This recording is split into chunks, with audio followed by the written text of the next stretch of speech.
It's one of the most intense and difficult crime scene searches in recent years. The view from Chopper 2 shows the demanding scope of the task. Dozens of detectives fanned across Howard Beach, interviewing landscapers and home improvement workers. The whole world knows she's magical, and I guarantee you, you will pay forever. Karina Vetrano grew up in Howard Beach, a tight-knit neighborhood tucked into the southern tip of Queens, New York. A community where everybody knows everybody, where Sunday dinners matter, where family is everything. Her father, Philip Vetrano, was a retired New York City firefighter. Her mother, Kathy, the kind of woman neighbors describe as the heart of the block. And Karina was their world. By all accounts, she was full of energy. Funny, sharp. She had recently finished her master's degree in speech pathology and was on the cusp of beginning a new career. Friends described her as someone who lit up every room she walked into. She was also a runner. Not a competitive athlete, just someone who loved the peace of a long jog at the end of the day. Her go-to spot was Spring Creek Park, a sprawling wetlands preserve just minutes from her home, threaded with trails through tall reeds and marsh grass. She ran it all the time. It was her place to breathe. On the afternoon of August 2nd, 2016, she laced up her sneakers. Her father had been planning to join her. He hurt his back. She told him she'd go on her own. She kissed her parents goodbye and headed out. It was 5:49 p.m. when Karina left the house. Investigators would later piece together her exact movements from the evidence she left behind, and the evidence that was left on her. She entered Spring Creek Park and turned onto the trail she knew so well. The late summer sun was still high. The marsh hummed with insects. It should have been an ordinary run. Somewhere along that trail, investigators believe near a remote section of the path, away from the main road, shielded from view by dense reeds, Karina was attacked. When Karina didn't come home, her father knew. Philip Vetrano didn't call the police first. He went looking himself, the way a father does, the way a man who spent his career running toward danger does. He went to the park. He found her body approximately 15 feet off the trail, face down in the marsh. The man who had spent decades as a firefighter, who had seen things most people never have to imagine. That man collapsed beside his daughter. The medical examiner's report would later confirm she was sexually assaulted and strangled. She fought back with everything she had. Her teeth cracked from the force of biting her attacker. Her hands were found still clutching fistfuls of marsh grass, evidence that she was dragged off the trail. She did not go quietly. She fought, but she was alone. And in that marsh, her screams would have gone nowhere. Emergency services arrived. The area was secured. Detectives flooded the scene. And a case that would consume the New York City Police Department for months began on that muggy August night. It's one of the most intense and difficult crime scene searches in recent years. The view from Chopper 2 shows the demanding scope of the task. We have a very active crime scene in a very remote area. So we're searching this as best we can in a very tough condition. The grass is very high. We're using machetes to search for additional evidence wherever we go. Thursday, dozens of detectives fanned across Howard Beach, interviewing landscapers and home improvement workers. They're just asking us what time we shut up and were you working Tuesday. They want this guy, whoever he is. I hope they get him. Tonight, teams of search crews continue to tackle the dense weeds 300 feet at a time. First, hacking away by hand with machetes. They don't want to damage any possible clues as they clear the area. We're clearing a very vast area in the back adjacent to the crime scene, and we're conducting a search for evidence. The mother and father are just visibly shaken. They want closure. They want justice. They want to be able to bury their daughter with dignity. We all jog and we all walk out here and enjoy, the serenity. And now I'm afraid to go out. At his latest briefing, the chief of detectives calling this case, quote, a severe community threat and taking the following steps. A 6-month review of all Parks Police activity in the area, collecting information from the police department's sex offender monitoring unit, and continuing with their cell phone tower investigation. But so far, just the possibility that the killer may not have been someone Karina Vetrano knew, well, it certainly leaves residents on edge. My concerns is that, if it's somebody that lives in the area, that he might do it again. Collecting evidence right now. We will be out there for several days. That is a remote area. We have crime scenes set up there, and we plan to chop down just about every weed in that location until we satisfied that we got all the evidence. Now, we have a lot of forensic evidence acquired so far, but we're not getting a lot of Crime Stopper tips. We have 3, and they're all pretty generic. So we have since raised the the reward up for $10,000 for any information. That is a very strong community. I'll be out there as soon as I leave here. We've got nothing but support from everybody out there. We hope to have more information. Now, this is a remote area. Young lady was running, still daylight, so hoping somebody saw something going into the park. Thus far, we don't have a lot of leads on this right now, but we're still collecting evidence. The evidence that we've collected thus far is in the Office of Chief Medical Examiner. We're hoping to get it up on a DNA profile in the next couple of days. We have them, I tell you, we have them often in this city. No one is subject of murder. They're usually late at night. If we have them on the street, rape one, where stranger rapes are down in this city. Nonetheless, we still get them. This type of incident where you have a jogger in a park, in a recreational center, in daylight hours is extraordinarily unusual. Estimated 400 people attended Karina's funeral, including several members of the New York City Fire Department. The investigation launched at full force. Within hours, Spring Creek Park was swarming with NYPD crime scene technicians. The entire trail was catalogued. Every blade of grass, every footprint, every disturbance in the earth was photographed and documented. She was a beautiful girl, young. I didn't know her, but it's sad. I'm going to address the coward. Whoever killed her daughter Karina. For the first time since the brutal murder, the Vetranos spoke with reporters outside of their home. You know that my daughter was a force to be reckoned with. And I guarantee you that you will be reckoning with that force. Not only for the rest of your pathetic life, but for the rest of eternity as you burn in hell. My daughter was a big believer of karma. And as you could see, she's magical. The whole world knows she's magical.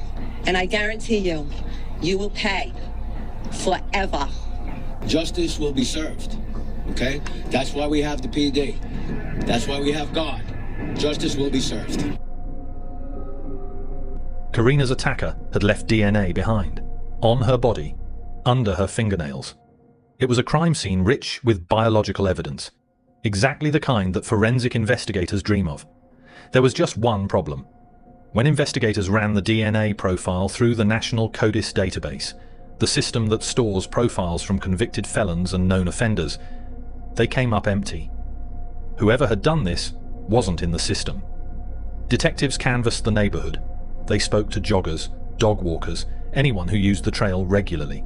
They reviewed whatever surveillance footage existed near the park's entrances. The NYPD deployed hundreds of officers. Tips poured in. Everyone was followed up. Weeks passed, then months. Autumn came to Howard Beach, then winter. The case went cold. Meanwhile, Philip Vetrano, Karina's father, became a fixture at press conferences, pleading with anyone who knew anything to come forward. He made it his mission. He refused to let his daughter become a statistic. In December 2016, the Queens District Attorney's Office made a bold move. They requested authorization for familial DNA testing, a technique that involves searching a DNA database not just for an exact match, but for partial matches that might point to a biological relative of the unknown suspect. The science was cutting edge. The ethics were debated. But the investigators were running out of options. For nearly 6 months, there was no named suspect, only a DNA profile with no match.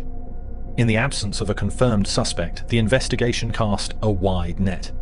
Police looked at men in the area with violent histories. Taking everything down. But what we need for someone to say, hello, I know the guy. That's what we're looking for. If I wake up and there's nothing for me to do, that's when the bottom's going to drop out. So I have to stay involved every day in every way. Today it's this. This is keeping me alive today. They considered whether Karina knew her attacker or whether it was a random encounter. They analyzed phone data, transit records, park entry patterns. The break didn't come from a database. It came from a cop who remembered a face. NYPD Lieutenant John Russo recalled seeing a young man near the Queens-Brooklyn border in the weeks after the murder, a detail that had lodged itself somewhere in his memory. The man had seemed out of place, agitated. Russo had noted it. When Russo connected the dots, investigators tracked down the man, Chanel Lewis, a 20-year-old from East New York, Brooklyn, less than 3 miles from the park. He had no prior criminal record. He wasn't in any database. But something told investigators to look closer. In February 2017, 6 months after Karina's murder, investigators approached Chanel Lewis. They didn't drag him in. They asked. They explained they were looking into the case and wondered if he'd be willing to provide a DNA swab voluntarily. He agreed. The sample was sent to the lab. Analysts compared it to the DNA recovered from Karina Vetrano's body. It matched. I'm Detective Deal. You're located at the 107 precinct, second floor, Detective Squad area. Today's date is February 5th, 2017. Time is approximately 10:33 a.m. And I'm activating the tape this time. Now that I've advised you of your rights, are you willing to answer questions? Okay. Yes? Okay. All right. All right. Chanel, why don't we start with, I think it was a Tuesday evening on August 2nd, 2016. Do you remember that date, that evening? Mm-hmm. All right. And where were you at that time? I was in Gateway and Spring Creek Mall. Okay, by Gateway and Spring Creek Mall? Spring Creek Park. Park? Yeah. All right. Were you inside the park? Yeah. Okay. And was anyone with you, or were you by yourself? By myself. All right. About what time did you get to the park? About 5 o'clock. And were you on a trail or were you in the grass? On the trail. Okay. Now, while you were in the park, did something happen? Yes. What happened while you were in the park? In the park, there was this girl jogging, and then one thing led to another because of some other situation. All right. Well, the girl that was jogging, was she by herself or with anybody else? By herself. And when you first saw her, where were you? Were you in the grass or were you on the trail? On the trail. All right. And were you moving or were you standing still? Like I was moving, listening to music. You were walking or jogging? Walking. Walking? And you were walking towards her? I was walking towards, and then got side to side, and then one thing led to another. You said as she got next to you, when she got next to you, as she was running and you were walking, what happened then? And then, for the past situation, I got angry and then started hitting her and stuff like that. Okay. Before you did, where did you hit her? Like in the face and like in the mouth. In the face and the mouth. Before you hit her, did you grab her or did you just hit her right away? Like kind of grabbed her first. Grabbed her? And like, how did you grab her? What part of her body did you grab? Like I started hitting her because of the incident that was going on earlier. Right, but did you grab her before you started hitting her, or was the first thing you did was to hit her? What was the first thing you did? I grabbed her. Okay. And how did you grab her? Like this. Okay. With both hands? Mm-hmm. Okay. And what part of her body did you grab? Do you remember? Her shoulders, her waist, her neck? Do you remember? Probably like around here. Okay, around the shoulders. Did she say anything at all? No. Did she scream? No, because her tooth broke. I'm sorry? Her tooth broke? Right. Were you covering her mouth at all? No? Okay. How long would you say you were hitting her for? About how long in time? The whole thing was like about 5 minutes. 5 minutes, all right. How far off the path would you say you dragged her into the grass? Like how many feet about? Probably about 10. Okay. What was the status of her clothing? How was her clothing? Kind of like pulled off. Pulled off? Yeah. Okay, what was pulled off? Like her clothes. Now, you said you did this because you had some anger, is that right? Mm-hmm. All right. Can you tell me about that anger? Because, I used to live in a different address than I currently live right now. Right. And then sometimes there's this man that comes around there. He play like a lot of music and carry a lot of friends around there. I didn't like it because I feel unsafe and comfortable, and I like my place private and peaceful. And usually I just... No, I know, Chanel, I know that, like last night, you really didn't want to talk about this, right? Last night. But today it was okay, you wanted to talk about it, right? Mm-hmm. I know that you told Detective Brown you wanted to straighten your life out, right? Yes. Okay. And then Detective Brown said to wait until you came in the room to talk about it, that's right? Mm-hmm. And that's what you did, right? Chanel Lewis was arrested on February 4th, 2017 and charged with second-degree murder. He was 20 years old. Investigators also discovered that Lewis had confessed, on video, admitting that he had attacked Karina after encountering her on the trail. He said he'd left his home in East New York following an argument with his family, had walked to the park, and that he'd unleashed his rage on the first person he crossed. A stranger. A woman just trying to finish her run. What followed was not a clean, swift resolution. This case had more chapters to write. The first trial began in November 2018. Prosecutors presented the DNA evidence, the video confession, and Lewis's physical presence near the park. The defense attacked each element. They argued the confession was coerced. They raised questions about the integrity of the crime scene. They claimed the DNA collection process had been compromised. After days of deliberation, the jury hung 7-5 in favor of conviction. Not enough. For the Vetrano family, it was devastating. To sit in that courtroom, to relive every detail of what happened to their daughter, and to walk out without a verdict, without an answer. But the district attorney's office pressed forward. A retrial was scheduled. The courtroom filled with family and friends on both sides. As you mentioned, it was also very emotional. Karina Vetrano's mother was inside of that courtroom. She held onto a cross most of the time, crying. Karina Vetrano's accused killer, Chanel Lewis, obviously in the courtroom. His mother was there as well, and she held onto a Bible, also in tears most of the time. Now, opening statements got underway. Defense attorneys with the Legal Aid Society representing Lewis told jurors today Lewis is innocent. They have serious doubts about the evidence, adding there are no witnesses, and Lewis was coerced into confessing, and people are rushing to judgment. The second trial began in April 2019. This time, prosecutors came armed with something new: Lewis's internet search history. After his arrest, investigators had examined his online activity and found searches for terms related to the case. Indictments, plea bargains, news coverage of Karina's murder. It was small, but it mattered. It suggested consciousness of guilt.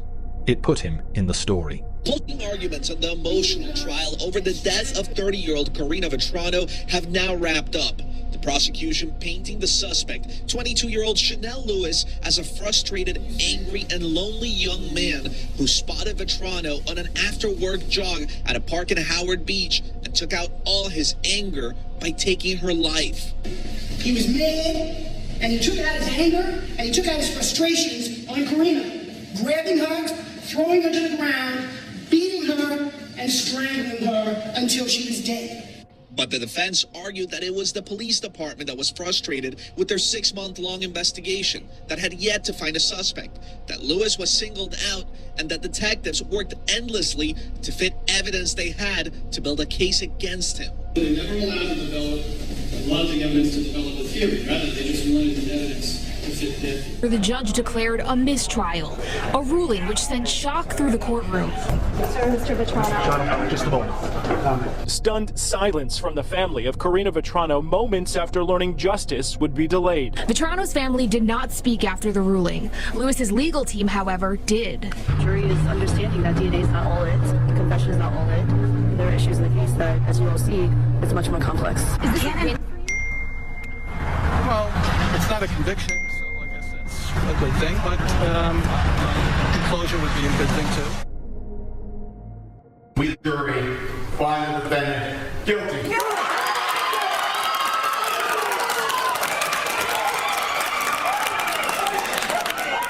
The jury in the second trial deliberated and returned a verdict: guilty. A very different response at this time around from Vetrano's parents leaving the courtroom. Tell us what's going through your mind right now.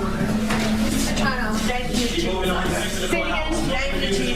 Sir, your thoughts? Jubilation.